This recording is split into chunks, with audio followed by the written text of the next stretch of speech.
¿Quién gobernará en Asturias y con qué estabilidad? El recuento electoral no ha despejado ninguna de las dos grandes dudas que se planteaban de cara a las elecciones del 25 de marzo. De hecho, el reparto de escaños es más provisional que nunca porque el escrutinio del voto emigrante mantiene en el aire un diputado de la circunscripción occidental, inicialmente asignado a Foro Asturias Ciudadanos, pero que podría disputar el Partido Socialista. Analizamos el titular grueso y el detalle fino de las elecciones del 25 de marzo en Asturias con nuestros invitados de esta noche. Nos acompañan dos periodistas, José Manuel Piñeiro y también Rocío Ardura. Nos acompaña además un sociólogo, José María Pérez, y el catedrático de Economía de la Universidad de Oviedo, Javier Suárez Pandiello. Buenas noches, bienvenidos y gracias por acompañarnos. Como es habitual, una pregunta de respuesta muy concisa, hoy en clave de siglas políticas o incluso de bloques ideológicos, como lo prefieran, pero la pregunta es, ¿quién gobernará en Asturias? Continuará, de momento. Rocío. Sin siglas, el que tenga las mejores cartas como en el póker. La derecha, yo creo que sin duda. Javier. El que quiera el PP. Bueno, pues son cuatro explicaciones diferentes para un escenario que está por despejar. Por eso ayer había casi tanta atención en las primeras declaraciones de los candidatos como en el resultado del escrutinio. Vamos a recuperar esos discursos y esos argumentos de la noche electoral. Plantearemos pues eso, ese intento de buscar sintonía entre las fuerzas políticas para tener lo que necesita Asturias, que es un gobierno en el menor tiempo posible. Serán imprescindibles el diálogo, los acuerdos, los pactos, las renuncias parciales, la aceptación de tesis ajenas, la colaboración y el respeto. Una actitud positiva de diálogo, propiciando siempre los acuerdos y los consensos. Los acuerdos y los consensos son en dos direcciones y, por tanto, tiene que haber voluntad por parte de los partidos. Apoyaremos proyectos políticos. Lo dijimos en campaña electoral y hoy, después de estos resultados, seguimos diciendo lo mismo. Apoyaremos los proyectos políticos que estén dispuestos a asumir ese cambio real y esas reformas y esa regeneración de la vida política asturiana y de la vida política española que hace mucha falta. Apoyaremos eso y ese es nuestro compromiso. Lo absurdo de la situación es que quienes pudieron gobernar acordando con 26 diputados, si acuerdan ahora, van a gobernar con 23. Vamos, si convocan otras elecciones la pierden seguro. ¿Qué os parece? ¿Es posible un pacto rápido en Asturias, en este escenario que acabamos de dibujar rápidamente? Bueno, hay que poner un poco en cuarentena todo lo que se está diciendo en estas horas, que siempre son muy pródigas en declaraciones. Luego ya veremos lo que sucede. Lo que sí parece es que hay una mayor presión lógica sobre la derecha para que llegue a acuerdos, y en ese sentido, con este escrutinio, con el escrutinio que conocemos ahora y a expensas de lo que ocurra el miércoles con el desenlace del escrutinio del voto emigrante, parece que hay bastantes posibilidades de que haya un acuerdo en la derecha. Lo que pasa que, lo decía bien Jesús Iglesias, el coordinador de Izquierda Unida, habrá que preguntarse por qué, siendo posible con 26, no ha sido posible, por qué, teniendo 26 diputados, no fue posible, y por qué puede ser posible ahora con 23. ¿Estáis de acuerdo en el análisis de José Manuel, Javier? Más o menos sí, más o menos sí. Yo decía que gobernará el que quiera el PP, porque yo creo que, curiosamente, siendo el partido que probablemente haya tenido el peor resultado, digamos, el peor evidentemente en descenso es el de FAC, pero el PP, repetir para ellos es el peor, yo creo que es quien tiene la llave ahora mismo de la gobernabilidad. Bueno, yo añadiría que para mí la evidente división que hay en la derecha asturiana va a tener que cada una de las partes va a tener que renunciar a alguna de sus premisas de partida, ¿no? Yo creo que Foro, al haber sido la fuerza que ha obtenido mayor número de representantes en la Junta General, está en una situación, por ahora, en una situación de ventaja, ¿no? El Partido Popular, la estrategia del Partido Popular desde el principio, yo creo que fue la de obtener mejores resultados que Foro y de esa manera dominar la situación. Pero no ha sido así, ha sido justo la situación contraria, con lo cual, de momento, la ventaja yo creo que está en el tejado de Álvarez Cascos. Rocío. Bueno, en primer lugar, decía Piñeiro, yo creo que hay que esperar al miércoles para ver lo que dice el voto de migrante. A día de hoy, yo no sé si tenéis más datos, se hablaba de 17 casi votos arriba abajo. Yo todavía no he conseguido que alguien me concrete cuántos son. Porque hasta que no se conozca exactamente el número de votantes del occidente, no es posible establecer la división y saber cuánto cuesta cada diputado, cada escaño en esa circunscripción. Creo que eso es prioritario antes de ir a ningún análisis más, porque eso sí que es 1 más 1 son 2. Y luego, si esto no se produce, si realmente el candidato socialista no consigue esos votos, dependerá, no sé si del Partido Popular, de Mariano Rajoy, creo que seguro. Esa decisión de un posible acuerdo de la derecha asturiana está ubicada, la toma de la decisión, en Génova, en la sede de Manuel Pedregal en Oviedo, aquí en Asturias. Depende de las personas, depende de los partidos. ¿De qué depende? Pues de todas las circunstancias que has dicho. Evidentemente de la dirección nacional. Será un factor importantísimo. No deja de ser una paradoja algo que dijo Javier y que yo creo que estoy completamente de acuerdo, que es que el partido que ha sufrido el peor resultado en estas elecciones sea el encargado de administrar la gobernabilidad, tal como está, insisto, con la precaución del escrutinio tal como está hoy. Parece evidente que la dirección nacional del Partido Popular tendrá que tomar en cuenta, sopesar, ¿qué beneficios puede obtener de un gobierno de Asturias encabezado por Álvarez Cascos y los problemas, los dolores de cabeza que eso le puede dar? Pero también el Partido Popular de Asturias tendrá que aprender de la segunda lección recibida sobre quién es hoy por hoy el líder del centro-derecha en Asturias. De todas maneras, igual que en las partidas de póker es curioso, ¿no? Porque se hicieron efectivamente 2 jugadas totalmente diferentes. Una primera apostando por los nombres que hipotéticamente mandaban en el PP, y luego una renovación de esos nombres. Mucha gente pensó que a lo mejor ese era lo que se necesitaba para que el PP variara y tuviese más votos, y concretamente no ha sido así. Han sacado prácticamente los mismos, un menor número de votos, igual que el resto de los partidos, excepto IU y UPyD, y debido seguramente a la abstención. Pero los resultados son inmutables, con lo cual hay una cosa que parece clara, es decir, la derecha en Asturias está exigiendo a los 2 partidos que se entiendan. Y los 2 partidos son los que ahora tienen que decidir si se entienden o siguen como están, ¿no? Pues añadimos datos a eso que acabas de decir, porque esta misma tarde conocíamos a través de Twitter 2 mensajes significativos, uno de Floriano, el vicesecretario de Organización del Partido Popular, y el otro de Mercedes Fernández, la candidata del Partido Popular a la presidencia del Principado. En ambos se dice que van a hacer todo lo posible para que haya un gobierno estable en Asturias. Además, hoy aquí en Asturias y por parte del Partido Popular solo hemos conocido una valoración de los resultados. La hacía la candidata del PP en las pasadas elecciones de mayo, que renunciaba precisamente hoy a su acta de diputada para pasarse al trabajo en la empresa privada, Isabel Pérez Espinosa. Así se manifestaba. El Partido Popular siempre ha mantenido una postura desde las elecciones del 22 de mayo, durante todo el año pasado, durante esta campaña y estas elecciones, de mano tendida, de llamada al consenso, al diálogo y al acuerdo. Y nuestra candidata Mercedes Fernández así lo ha dicho el día de ayer, y se abre ese nuevo escenario en el que los asturianos nos han dicho que no hay ningún partido que obtenga la mayoría suficiente para gobernar en solitario y que por tanto hay que llegar a los acuerdos y a los consensos necesarios. Y no tenemos que olvidar que por encima de todo está el interés de Asturias y de los asturianos y no de los partidos políticos, y mucho menos de las personas que militan o ostentan responsabilidades dentro de esos partidos políticos.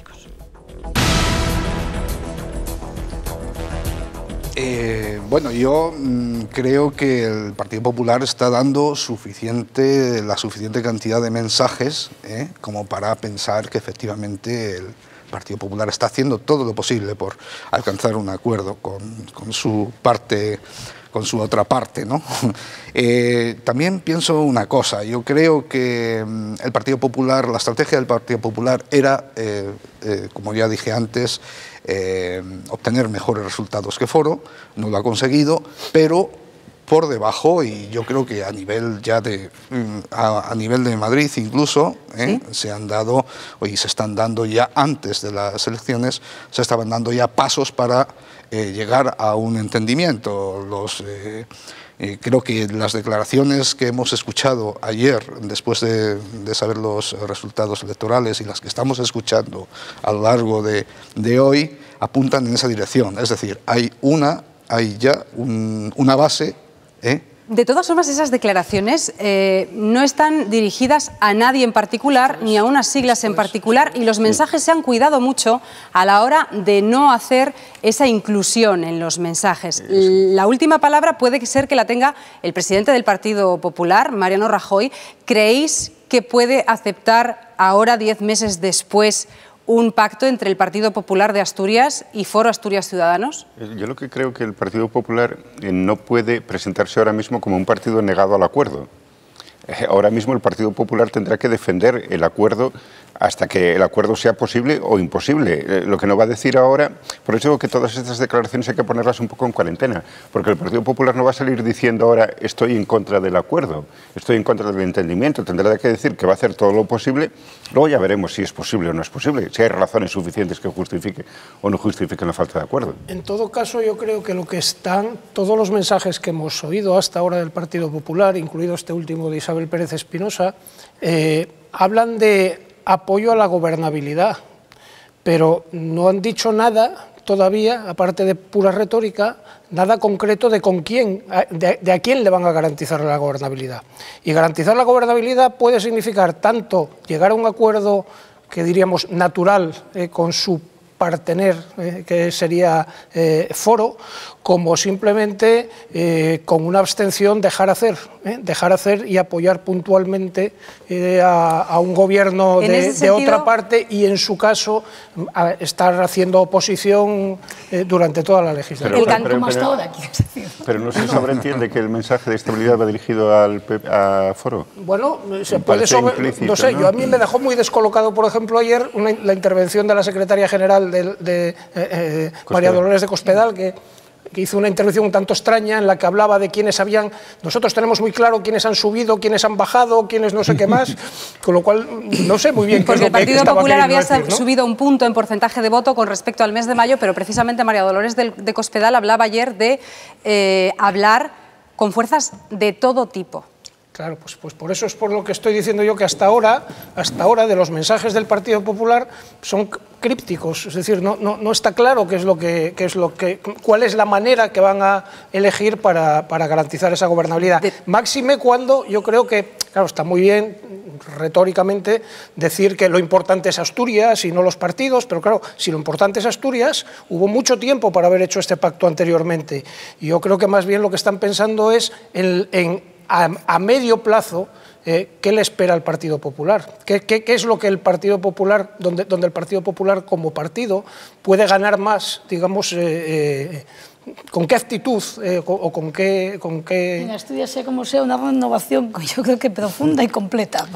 Desde luego, pero no es lo mismo ser un apoyo de una especie de UPN, de Unión del Pueblo Navarro, con lo cual uno se diluye, que... Bueno, pues esperar y ver, dejar que la otra parte, como se decía en los viejos tiempos, se cueza en su propia salsa en la oposición y luego venir a recoger las cenizas. No es una decisión fácil la que tiene el PP. Yo creo que es una decisión difícil y que en todo caso no se va a tomar aquí. Yo creo que no se va a tomar aquí de ninguna manera. ¿Pero creéis que el gobierno de Asturias y la gobernabilidad de Asturias dependen de esa decisión en concreto?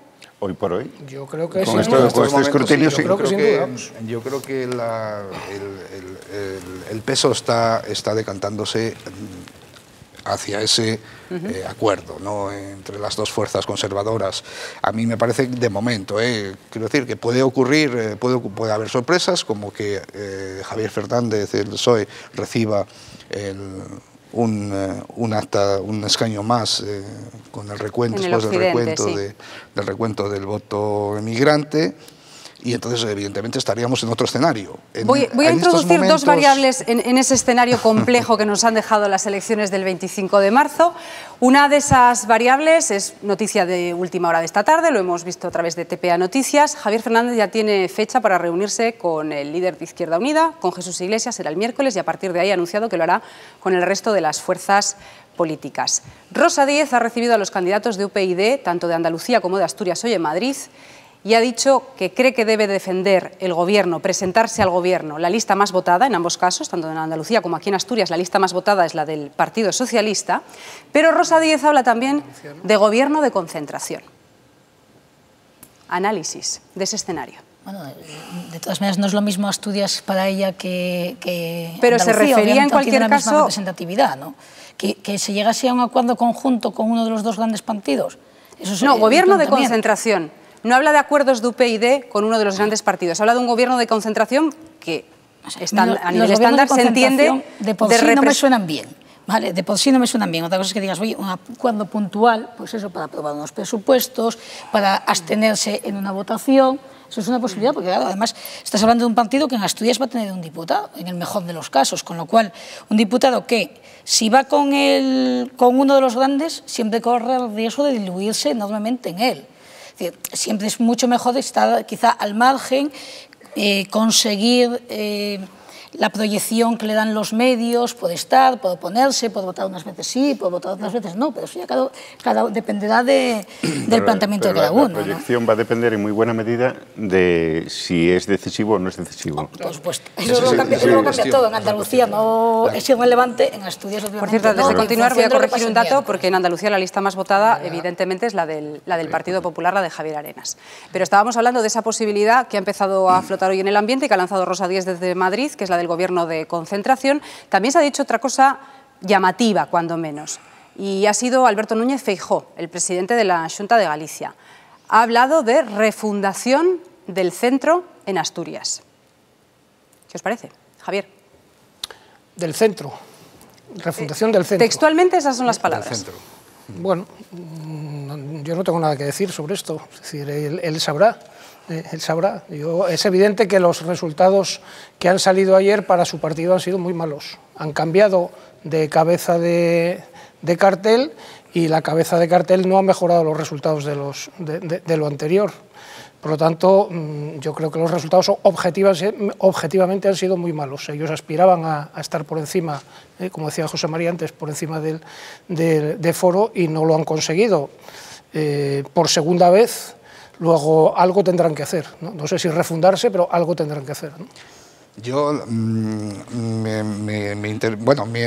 me agrada que digas, puntualices esa palabra centro, porque es una palabra mágica. Yo me limito a citar textualmente, ¿eh? Es una palabra mágica para la derecha en este país, ¿no? En Asturias podemos llegar a tener un escenario de empate técnico entre el bloque de la izquierda y el bloque de la derecha, sí. Con lo cual quedaría un representante, un escaño, el escaño de UPyD, sí. Que estaría justo en el centro. Estaría en el centro, sería lo que se llama el voto en la mediana, ¿no? Es decir, tendría una capacidad, un poder extraordinario para decidir y para orientar el gobierno. Yo creo que por ahí va la idea de Rosa Díez de referirse al gobierno de concentración. Rosa Díez es consciente de que si se da esa situación, UPyD tiene un poder extraordinario. Se convertiría en el partido que determine la forma en que se va a gobernar en Asturias. Eso que lo digamos a Díez tiene sentido, que lo diga el representante de UPyD también, que lo diga a lo mejor el presidente de Galicia, que no necesita el voto de UPyD para nada. Hombre, está claro que esos votos de UPyD son un poco ese centro sociológico, el voto urbano, la gente que no es de derechas ni de izquierdas, sino todo lo contrario. Pero yo creo que Núñez Feijóo, cuando habla de centro, está hablando de otra cosa, está hablando de derecha, ¿no? Está hablando de centro, pero en un sentido. El problema que nos encontramos, que se encuentra el PP ha perdido mucho, en términos absolutos ha perdido votos en relación a las elecciones anteriores, ¿no? Foro perdió 54.261, por añadir los datos, el Partido Socialista 19.922 y el Partido Popular 12.318. Bueno, la cuestión que se juega aquí también y en la que han pensado los partidos, tanto los dos de derechas como el PSOE, es que hay un espacio de centro que parece que está un poco vacío, que es el espacio que está ocupando, o que intenta ocupar ahora precisamente UPyD. UPyD, si analizamos las encuestas que se hacen sobre posicionamiento ideológico, cómo posicionan los ciudadanos a los partidos en la escala ideológica de 1 a 10, de derecha a izquierda, nos encontramos que a UPyD siempre la sitúan en una posición próxima a 5. justo en el centro. Sin embargo, tengo aquí, mira, en concreto la encuesta preelectoral del CIS, que publicó el mes en que daba el 8 2 de marzo, escaños a UPyD en Asturias. Tenía una pregunta que se refería a la ubicación ideológica de los partidos por los encuestados, por las personas encuestadas. Sitúan, a UPyD no la incluyen aquí, pero en las encuestas a nivel nacional sí que sale situada en el punto 5 y 5 y algo, es decir, un poco a la derecha. Y a FAC y a PP los ubican a la derecha, con puntuaciones de 7,86 para FAC y 7,93 para el Partido Popular. Entender, si FAC dicen que son un partido transversal, no son de derechas. Bueno, ese discurso se ha caído. El discurso del centro, tanto de la derecha como del PSOE, el PSOE está más cerca del centro, es aproximarse al centro, o sea, desplazarse. Vamos a escuchar de todas formas... Solo una cosita sobre lo de Rosa Díez, que sus declaraciones desvelan cuál sería el voto de UPyD en Asturias en el caso de que UPyD fuese decisivo. Sí. Si el PSOE fuese la lista, tuviese opciones de gobernar con ese famoso escaño en juego, UPyD, según en coherencia con lo dicho por Rosa Díez, debería apoyar a la lista socialista. O abstenerse en todas las posibles candidaturas. El resultado sería el mismo. Sí, pero si es favorable a que gobierne la lista mayoritaria, no podría formar parte de otra alianza. Pero otra alianza tampoco la necesitaría. Sí. Vamos claro. Hablando de alianzas y del papel de UPyD sería necesaria para del que partido de Rosa Díez y por el que se presentaba y ha conseguido su escaño en la Junta, Ignacio Prendes, sobre su papel en futuros pactos, acuerdos, gobernabilidad de Asturias, se ha pronunciado hoy claramente Jesús Iglesias, el coordinador general de Izquierda Unida y su cabeza de lista a la presidencia del Principado. La irrupción de UPyD significa que la derecha se fragmenta más. Su práctica política en la comunidad autónoma, donde tiene más representación, que es Madrid, ha propiciado siempre el desarrollo de opciones de gobierno de derechas y de políticas de derechas. Bueno, ¿qué os parece? Para un posible escenario de pactos del que estabais hablando y en el que UPyD puede ser decisivo en función de lo que pase con el voto de migrante siempre. José Manuel. No, el planteamiento de Jesús Iglesias ya he repetido, ya lo dijo en otras ocasiones. Lo que pasa es que yo creo que en esa hipótesis de que el PSOE pudiera formar acuerdo pudiera llegar al gobierno con el apoyo de Izquierda Unida y UPyD, yo creo que lo que está haciendo Izquierda Unida es otra cosa, otra jugada un poco más larga, que es distanciarse de la posibilidad de formar parte del gobierno. Limitarse a apoyar sin llegar a formar parte del gobierno. Pero hoy por hoy es una hipótesis que depende, con el escrutinio que conocemos ahora, es una hipótesis que depende de la voluntad de la derecha, no está en manos de la izquierda. Hay otro elemento sobre el que quería preguntaros, por cierto, vamos a aclarar que desde Foro Asturias Ciudadanos, su candidato a la presidencia y presidente en funciones del Principado de Asturias, Francisco Álvarez Cascos, ya han declarado que no van a hacer valoraciones del escenario electoral hasta que se conozca el resultado definitivo del escrutinio. Pero sí es verdad que hay cansancio por lo que pasó el domingo entre el electorado, porque de hecho la abstención, que no, eso sí no lo daban las encuestas, sí que fue, finalmente no sé si llegó a los 10 puntos inferior a la de mayo, y sí que hay mensajes ya por Twitter circulando diciendo, volvemos a repetir el escenario político, pero 3 millones de euros que nos hemos gastado en esta convocatoria electoral. Sobre la abstención, sobre la participación, ¿creéis que la abstención era una abstención del voto ideológico de la izquierda o del de la derecha? No sé si era del voto ideológico de la izquierda o el de la derecha, pero es una cosa muy preocupante, como lo es el que la sexta fuerza política de Asturias... Después, la primera fuerza extraparlamentaria. La primera fuerza extraparlamentaria sean unos señores que se llaman votos en blanco, ¿no? Lo cual viene a demostrar ese hartazgo que hay en la sociedad, esa desafección hacia la política, que es muy peligrosa. Es muy peligrosa porque, digamos que todos los males de la década terrible del siglo pasado vienen de ese hartazgo de la política y de esa, bueno, digamos, de ese seguimiento de salvadores de la patria que suelen acabar viniendo. Yo comparto esa preocupación, comparto el análisis de la desafección. Creo que además es en muy buena parte culpa de los partidos políticos, pero no soy nada elogioso, ni lisonjero, ni aplaudo, ni doy palmadas en la espalda a los abstencionistas. No La abstención es un derecho, en España no es obligatorio votar, pero la abstención no es inocua, es una forma de influir en el resultado electoral también. Y yo esto que lo digo porque desde ayer y hoy se han hecho declaraciones muy comprensivas, casi de respaldo a la abstención, que no comparto en absoluto.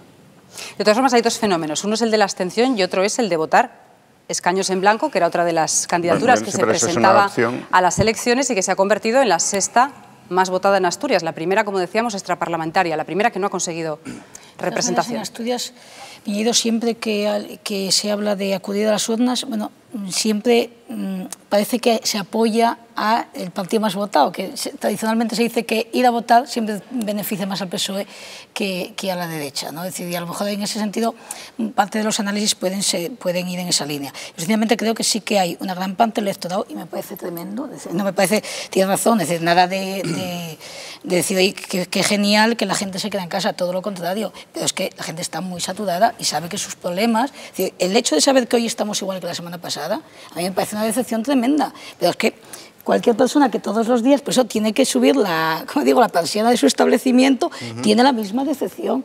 O sea, y eso es lo que... Pero con mayor participación estos resultados probablemente no fuesen iguales a los de ahora. Es que tampoco ha cambiado, vamos a ver, es que tampoco ha cambiado demasiado el escenario político. A ver, si lo vais a mirar, sinceramente, quitando lo que es decir, los que no han ido, es decir, ¿qué ha cambiado? ¿2 escaños en foro más o menos? Pero probablemente, ¿o 3? O sea, probablemente UPyD, con una mayor participación, no estaría ahora mismo en la Cámara. Bueno, es probable con mayor participación. Que en vez de tener las circunscripciones que tenemos, a lo mejor hubiera tenido más. También, claro, depende de muchas cosas. Yo creo que no, pero bueno, con mayor participación puede que el resultado del Partido Popular hubiese mejorado y también el del PSOE. Bueno, puede ser que ese voto famoso que estáis hablando son hipótesis siempre. Ese voto del centro que todo el mundo siempre defiende, claro, ese voto es el que se disputa. Uno de verdad ha afectado, yo creo que con bastante importancia a los grandes partidos. Son los que más han sido afectados por la abstención, porque Izquierda Unida y UPyD se han beneficiado claramente de la baja participación. Otra cuestión es lo que bueno, en realidad los dos han subido en votos, ¿eh? En realidad los dos han subido en votos. Se han beneficiado de la baja participación. Le hace más barato entrar en el Parlamento. Pero también tenemos que tener en cuenta una cosa, y es algo que ya mencionó Javier, es el hartazgo de muchos ciudadanos con los partidos, con estas componendas que hay. Y eso también hay que tenerlo en cuenta, porque eso... Yo tengo aquí datos del CIS también que van en esa dirección, ¿no? Sí, consideran los ciudadanos... Está muy quemada y está muy descomprometida, muy desconfiada con la actitud que tienen los partidos y la forma en que se... De todas maneras, no fue un fenómeno exclusivo de Asturias. Quiero decir que se podría atribuir al hecho de que haya habido 3 elecciones en menos de un año, pero en Andalucía hubo un porcentaje altísimo de abstención también. Incluso un poco mayor en puntos que en Asturias. Estamos en la recta final. Estamos en la recta final del programa y os tengo que pedir una conclusión en 30 para finalizar de este escenario que nos han dejado las elecciones autonómicas del 25M. José Manuel. Incertidumbre hasta el miércoles. Rocío. Antes de analizar, yo también esperaría hasta el miércoles. Y luego a partir de ahí, el que tenga las mejores cartas, pues decida quién gana el juego. Que apueste, ¿no? Yo estaría por pensar que la derecha va a hacer todo lo posible por alcanzar un acuerdo, y también hay cierta incertidumbre todavía, ¿no? Pero la derecha va a intentar alcanzar un acuerdo para gobernar. Javier. Yo digo que el partido está abierto, el partido de fútbol y el partido político, y que lo que es esa gente harta que estamos diciendo, esa gente desafecta, no va a tolerar es que se siga con retórica si no se consiga un gobierno, sea el que sea.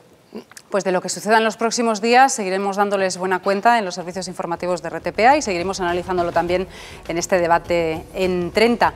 José Manuel, Rocío, José María, Javier, muchísimas gracias por acompañarnos. Les recuerdo que pueden participar en el programa, seguirlo a través de Twitter, de Facebook y desde luego también en nuestra página web debateen30.com. Mañana volvemos a abrir este espacio de dialéctica a veces más viva y más enconada.